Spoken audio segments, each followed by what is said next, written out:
اب کیسا ہے تمہارا دوست؟ گئے تھے تم اس کی خیریت دریافت کرنے؟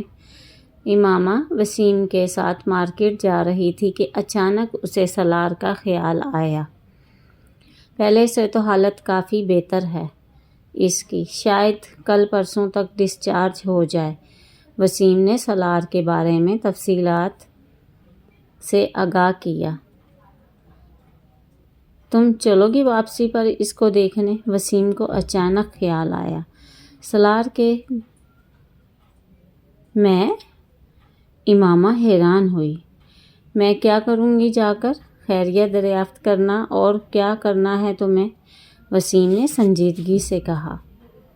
اچھا، امامہ نے کچھ تامل سے کہا۔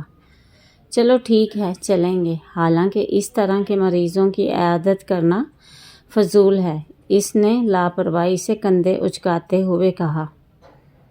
ویسے مجھے توقع تھی کہ اس کے پیرنٹس ہمارے گھر آئیں گے شکریہ وغیرہ ادا کرنے کہ ہم نے ان کے بیٹے کی جان بچائی، کس قدر بروقت مدد کی تھی ہم نے، مگر انہوں نے تو بھولے سے ہمارے گھر کا رخ نہیں کیا۔ امامہ نے تبصرہ کیا۔ تم ان بیچاروں کی کنڈیشن کا اندازہ ہی نہیں کر سکتی، کس منہ سے وہ شکریہ ادا کرنے آئیں، اور پھر اگر کوئی یہ پوچھ بیٹھے کہ آپ کے بیٹے نے ایسی حرکت کیوں کی ہے تو وہ دونوں بھی کیا جواب دیں گے؟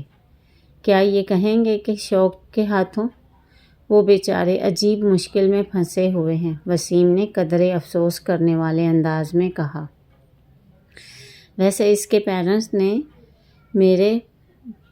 میرا بہت زیادہ شکریہ ادا کیا ہے، اور امی اور بابا جان پرسوں ہاسپٹل میں اس کی خیریت دریافت کرنے گئے تھے تو انہوں نے وہاں بھی ان دونوں کا بہت شکریہ ادا کیا۔ یہ تو امی اور بابا کی سمجھداری تھی کہ انہوں نے ان سے کوئی سوال نہیں کیا سالار کے بارے میں، ورنہ تو ادھر بھی خاصی خفت کا سامنا کرنا پڑتا انہیں، وسیم نے گاڑی موڑتے ہوئے کہا۔ مگر آخر تمہارا اس دوست کا مسئلہ کیا ہے؟ کیوں بیٹھے بٹھائے اس طرح کی احمقانہ حرکتیں کرنے لگتا ہے؟ امامہ نے پوچھا۔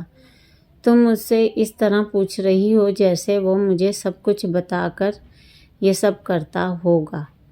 مجھے کیا پتا وہ کس لیے یہ سب کرتا ہے یا کیوں کرتا ہے؟ تمہارا اتنا گہرا دوست ہے، تم پوچھتے کیوں نہیں ہو اس سے؟ امامہ نے کہا۔ اتنا گہرا دوست بھی نہیں ہے کہ ایسی باتوں کے بارے میں بھی مجھے بتانے لگے، اور ویسے بھی کیوں اتنا کریدوں؟ ہوگا کوئی مسئلہ اس کا؟ تو پھر بہتر نہیں ہے کہ تم ایسے دوستوں سے کچھ فاصلے پر رہو، ایسے لوگوں سے دوستی اچھی نہیں ہوتی۔ اگر کل کو تم نے بھی اسی طرح کی حرکتیں کرنی شروع کر دیں تو؟ ویسے تم نے اس دن جو حرکت کی تھی وہ اگر اسے یاد رہی تو ہماری دوستی میں خود ہی خاصا فرق آ جائے گا، وسیم نے کچھ جتانے والے انداز میں کہا۔ میں نہیں سمجھتی کہ اسے وہ تھپڑ یاد ہوگا، وہ صحیح طور پر ہوش میں تو نہیں تھا۔ تم سے ذکر کیا اس نے اس بارے میں؟ امامہ نے پوچھا۔ نہیں، مجھ سے کہا تو نہیں، مگر ہو سکتا ہے اسے یاد ہو۔ تم نے اچھا نہیں کیا، اس نے حرکت ہی ایسی کی تھی، ایک تو اپنا ہاتھ کھینچ رہا تھا، دوسرے گالیاں دے رہا تھا، اور اوپر سے میرا دوپٹہ بھی کھینچ لیا۔ اس نے دوپٹہ نہیں کھینچا تھا، اس کا ہاتھ لگا تھا، وسیم نے سالار کا دفاع کرتے ہوئے کہا۔ جو بھی تھا، اس وقت تو مجھے بہت غصہ آیا تھا، مگر بعد میں مجھے بھی افسوس ہوا تھا، اور میں نے تو اللہ کا بہت شکر ادا کیا کہ وہ بچ گیا، اگر کہیں وہ مر جاتا تو مجھے تو بہت ہی پچھتاوا ہوتا اپنے اس تھپڑ کا، امامہ قدرے معذرت خواہانہ انداز میں کہہ رہی تھی۔ چلو تم آج جا رہی ہو تو معذرت کر لینا، وسیم نے مشورہ دیا۔ کیوں ایکسکیوز کروں؟ ہو سکتا ہے اسے کچھ یاد ہی نہ ہو، پھر میں خواہ مخواہ گڑھے مردے اکھاڑوں۔ اسے یاد دلاؤں کہ میں نے اس کے ساتھ ایسا کیا تھا؟ امامہ نے فوراً کہا۔ اور فرض کرو اسے سب کچھ یاد ہوا تو کیا ہوگا؟ وہ کون سا ہمارا رشتہ دار ہے کہ اس سے تعلقات خراب ہو جائیں گے یا میل جول میں فرق پڑے گا؟ امامہ نے لاپرواہی سے کہا۔ شاپنگ کرنے کے بعد وسیم اسے کلینک لے آیا جہاں سالار زیر علاج تھا۔ وہ دونوں جس وقت اس کمرے میں داخل ہوئے اس وقت وہ سوپ پینے میں مصروف تھا۔ سالار نے وسیم کے ساتھ آنے والی لڑکی کو دیکھا اور فوراً پہچان لیا تھا، اگرچہ اس رات اس حالت میں وہ اسے شناخت نہیں کر سکا تھا، مگر اس وقت اسے دیکھتے ہی وہ اسے پہچان گیا تھا۔ اپنی ممی سے بات وہ پہلے ہی جان چکا تھا کہ وسیم کی بہن نے اسے فرسٹ ایڈ دی تھی، مگر اسے وہ فرسٹ ایڈ یاد نہیں تھی، بس زناٹے دار تھپڑ یاد تھا جو اس رات اسے پڑا تھا۔ اس لیے امامہ کو دیکھتے ہی وہ سوپ پیتے پیتے رک گیا۔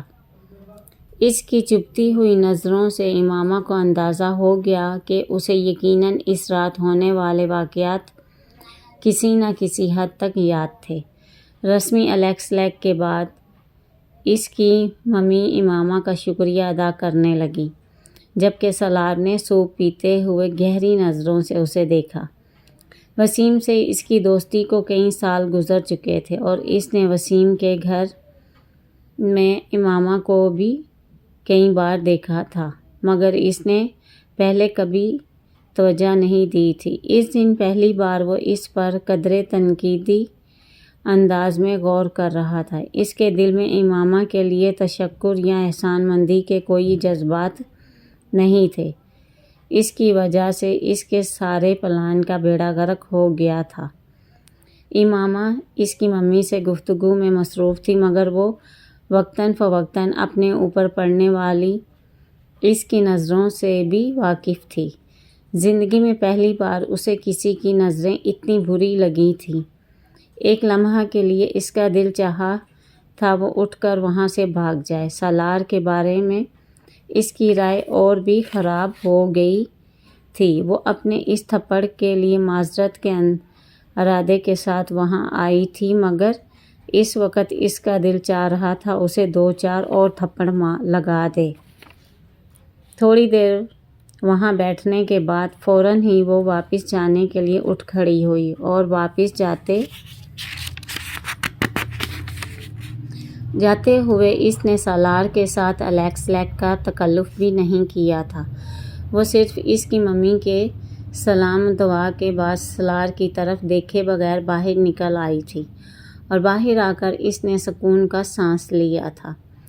اس طرح کے دوست بنائے ہوئے ہیں تم نے؟ اس نے باہر نکلتے وسیم سے کہا، جس نے کچھ حیرانی سے اسے دیکھا۔ کیوں؟ اب کیا ہوا ہے؟ اسے دیکھنے تک کی تمیز نہیں ہے، اس بات کا احساس تک نہیں کہ میں اس کے دوست کی بہن ہوں اور اس کے دوست کے ساتھ اس کے کمرے میں موجود ہوں۔ وسیم اس کی بات پر کچھ خفیف سا ہو گیا۔ یہ آدمی اس قابل نہیں ہے کہ اس کی عیادت کی جائے اور تم اس کے ساتھ میل جول بند کرو۔ اچھا ٹھیک ہے، میں محتاط رہوں گا۔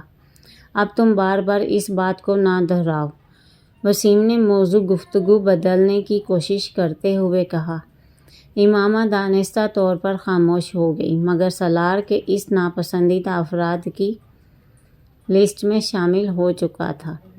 یہ ایک اتفاق ہی تھا کہ وہ ان دونوں کچھ چھٹیاں گزارنے اسلام آباد سے آئی ہوئی تھی، ورنہ شاید سالار سے اس کا اتنا قریبی اور اتنا ناپسندیدہ تعارف اور تعلق کبھی پیدا نہ ہوتا۔